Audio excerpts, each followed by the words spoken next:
Versículo 13, vamos ler ele novamente. Diz assim, ó: nos tirou do império das trevas e nos transportou para o reino do Filho do seu amor. Ou seja, irmãos, outrora éramos poderosamente controlados pelo mal. O mal exercia senhorio sobre nós. Nós éramos cativos de um império. Essa palavra império é uma linguagem de poder, de imponência, ok? Havia um domínio sobre nós, um domínio das trevas, uma escuridão que controlava a nossa vida. Mas Deus nos libertou. Eu acho interessante quando você olha, por exemplo, alguém que é controlado pelo diabo, controlado pelo império das trevas. E essa semana me ocorreu, lendo aquele texto que fala do endemoniado de Gadara, ou de Genezaré, né? O gadareno, o endemoniado. Você lembra na história, olha o que me ocorreu essa semana. Você lembra na história que a Bíblia vai narrar que Jesus liberta aquele homem dos demônios, a legião de demônios que estava nele sai dele, entra nos porcos, os porcos se precipitam no precipício, a população da cidade se revolta com Jesus e expulsa Jesus da cidade. Vocês lembram disso? Pois é, esse texto não fala de um homem que era escravo das trevas, esse texto fala de uma cidade que era escrava das trevas. Aquela cidade não celebrou a libertação daquele homem, ao contrário, aquela cidade ficou brava com Jesus a ponto de expulsar Jesus da sua geografia. Coisa interessante, né?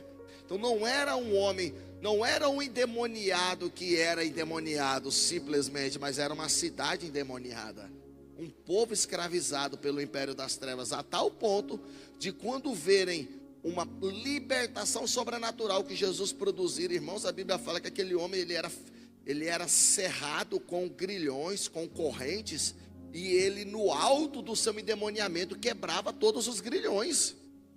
Era uma coisa sobrenatural, uma coisa muito forte. Não, é uma força sobre-humana.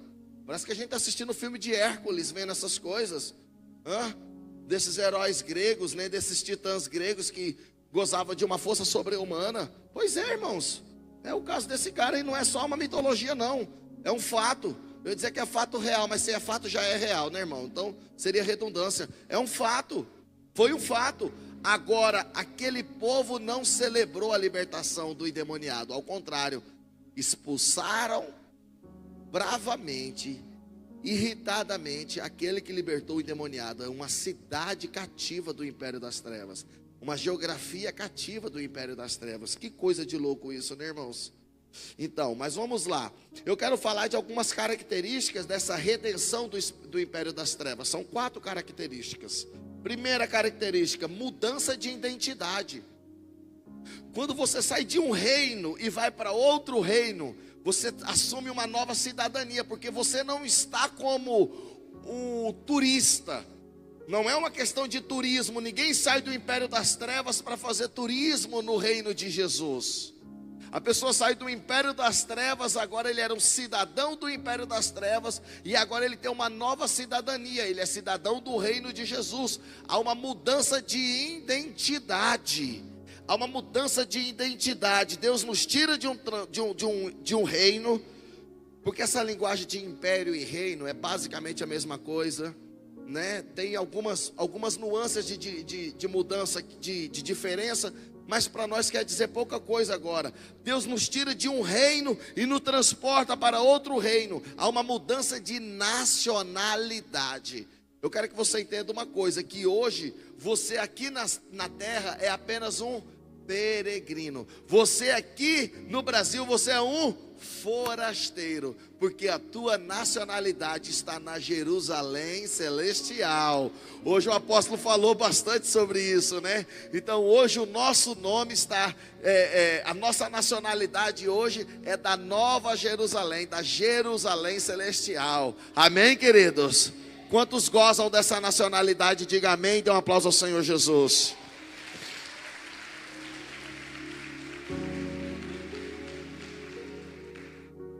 adquirimos o green card espiritual. Somos cidadãos do reino de Deus.